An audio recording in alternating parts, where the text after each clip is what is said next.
Looks like we're back to recording these on Saturdays. Let's talk.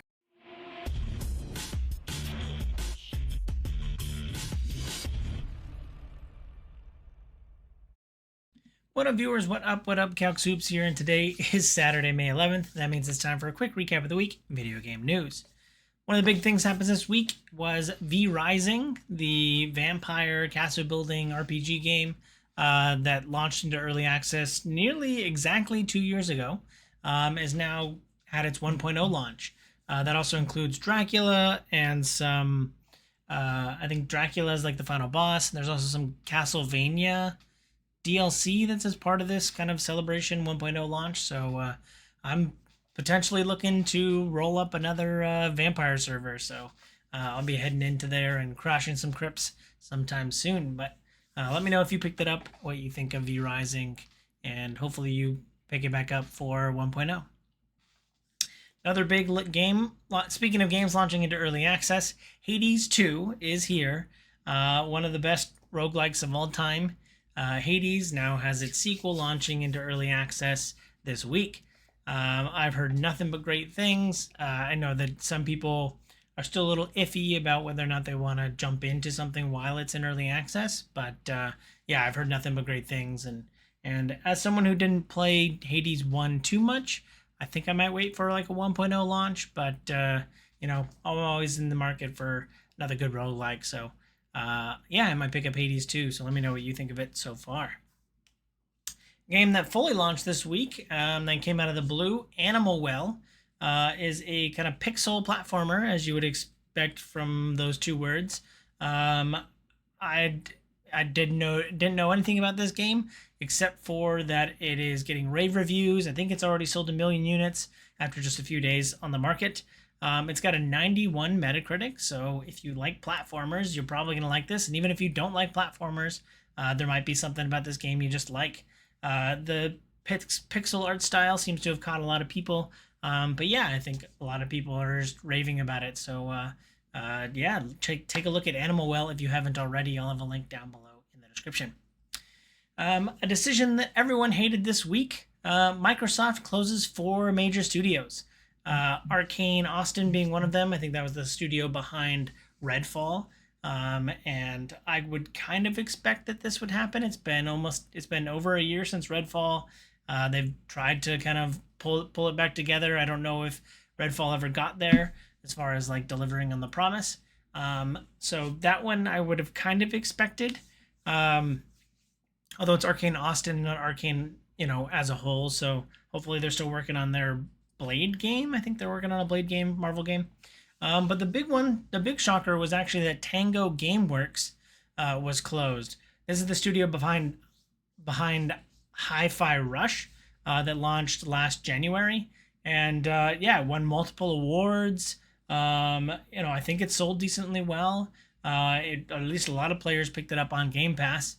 And yeah, I think a lot of people were very surprised. I would have figured that winning multiple awards, including a BAFTA, I figured that would have at least greenlit a sequel, but apparently it's not even enough to keep the lights on. So yeah, I think a lot of people were very surprised by this. There was a couple other studios that closed down at Microsoft, and yeah, it just, you know, Microsoft is in a buying frenzy. They bought like 20 or so studios, and now some of those are starting to close down.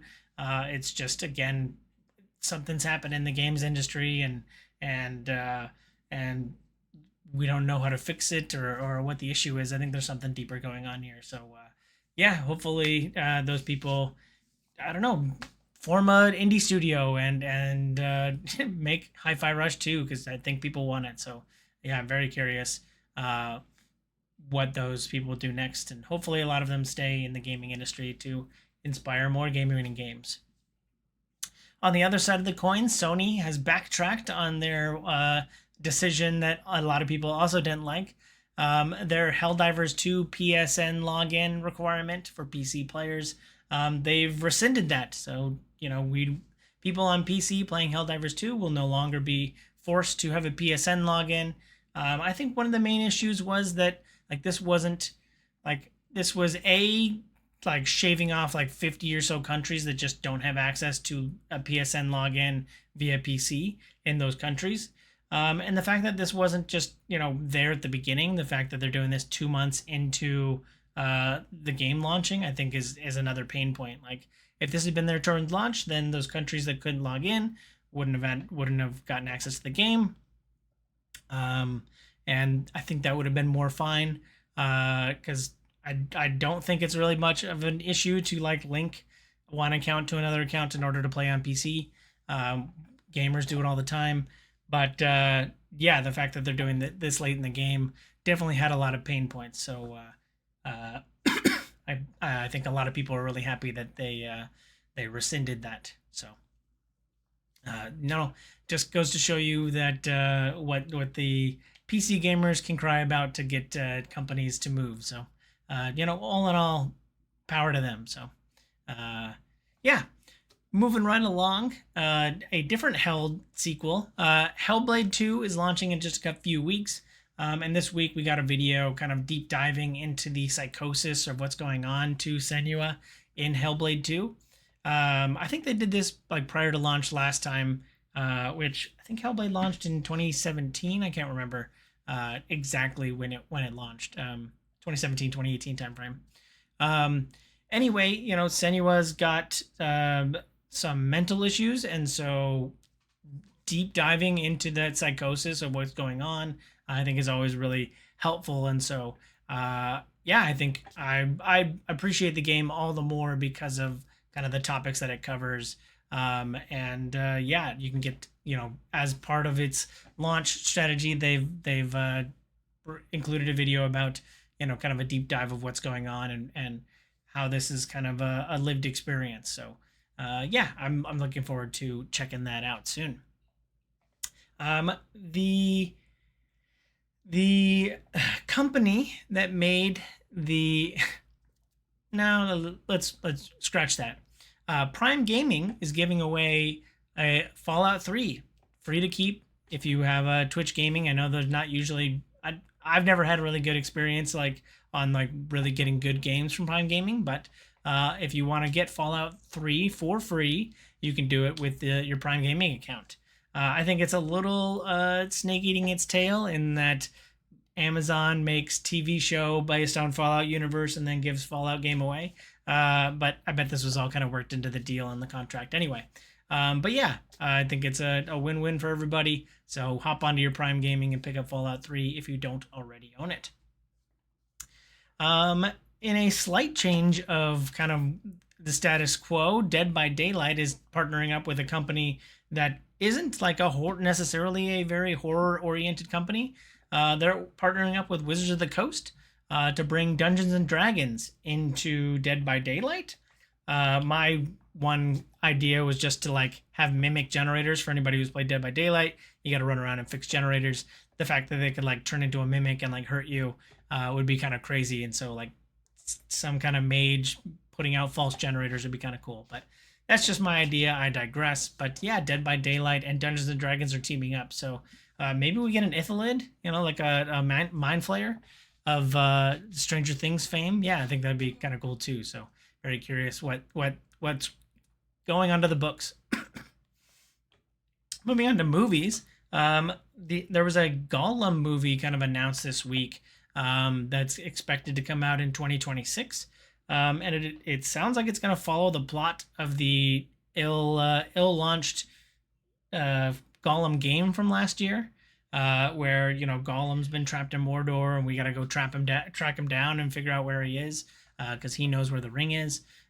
So yeah, I think that the game might not have done so well, but I think that plot is kind of interesting, and some people are already starting to speculate on is this an Aragorn backstory, because Aragorn goes to find Gollum, and that's a pretty prominent point in the series. So yeah, I'm always looking forward to kind of more deep dives into Middle Earth. So very excited to see another movie coming out with Andy Serkis, and yeah, what they do with that.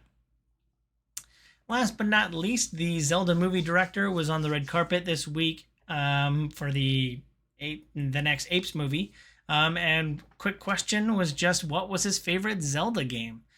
Which I would, as people could probably guess, what Zelda game you like or or is your favorite could probably have a lot of influence over the direction of the movie. So, you know, I think this is it's kind of a pretty important question. Is like, okay, are we talking gritty, dark, like Ocarina of Time or Twilight Princess, or is it more lighthearted and fun, like Awakening being just like on an island, you know, it's did not very prominent in the grand scheme of the Zelda things? Is it a post-apocalyptic, Breath of the Wild time frame? So, yeah, there's a lot of different ways that making a Zelda movie. What does that mean, and where could it be on the Zelda timeline?